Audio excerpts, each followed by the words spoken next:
What's up, blessed babies, and welcome back to Divinely Blessed 222. I just wanted to come and share a thought. Y'all know how I do if you've been listening to me for a while. Um, and I don't know if any of you know, but anytime that I speak or I write something, it is solely from my own life, from my own experience. And I speak from my heart, I speak from my truth, and nothing else. So when I speak, these are things that I've gone through myself, I've seen myself, I have felt myself, I've been through myself. So I'm not talking from anyone else's brain or anyone else's standpoint or anyone else's just it's all me, it's all mine. So the thought that I had today was how how you you can meet a person that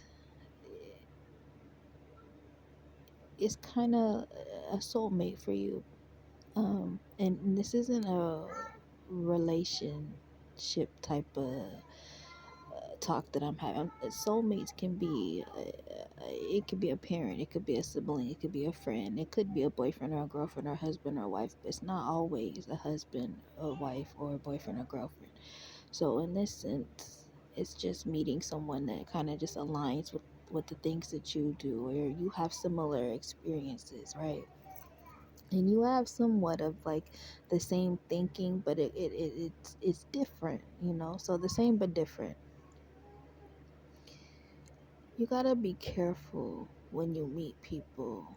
Um, and I always speak on watch the company you keep. And I say this because everything that glitters isn't gold. And I said that to say this. Just because a person shares the same similarities as you doesn't mean that you don't pay attention to the differences. Because that's what's important is the differences.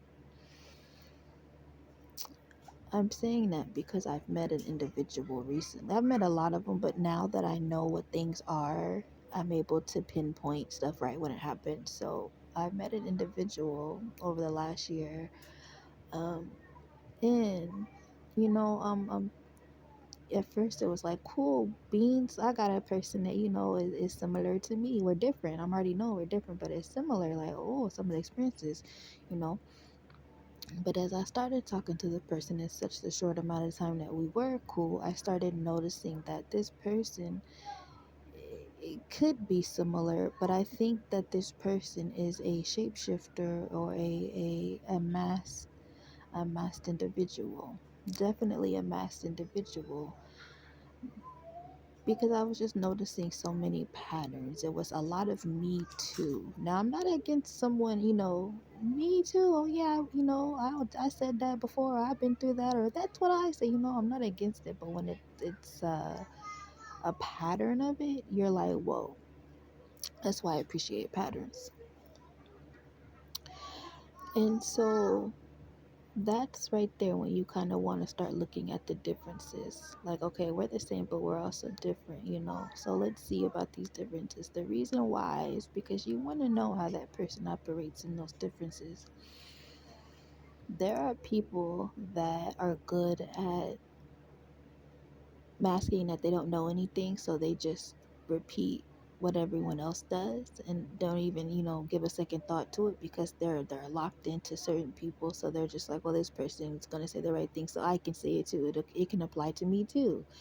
And that's not the case. They don't think about that. That's the difference. They're not thinking for themselves. um there's words for these type of people. I just don't know what they're called right now, but it can be quite eye opening, but then it can also be quite irritating, especially if you have to stay around the individual. But I'm just talking about just, coming and going, passing by, making acquaintance, maybe potential friends or potential relationships, or I don't know how it would be in family setting because I've never been in a real family setting, but I have experiences with it. but I'm just talking about people that can come and go, acquaintance, friends, things like that. You gotta really be mindful, because another thing is, when you're not mindful of the differences, you can set yourself up to it, potentially be with a narcissist. I didn't want to put a narcissist in this category, but normally the things that I've mentioned before are traits of a narcissist, but not always. Sometimes these things are just people not really understanding um, who they are, what they are doing. And this is why I say you have to pay attention to the differences. You have to look at the small things. When something reaches out at you, but it's small, you don't have to react to it, but you do have to just keep it, write it down in your mind, keep a mental note of it, because those are often more the test. The small things are normally always the test. People are always looking for the big things, the big things. This, there's nothing in those big things. You want to look at the small things. Um, and that's one of the tricks that society has pulled on people, is making you believe that bigger is better, grander is better, big grande. And it's not always. So that's why a lot of people, I think, miss out on stuff, because they're not paying attention to the small things, like the differences. Oh, that's just different. Oh, it's just different.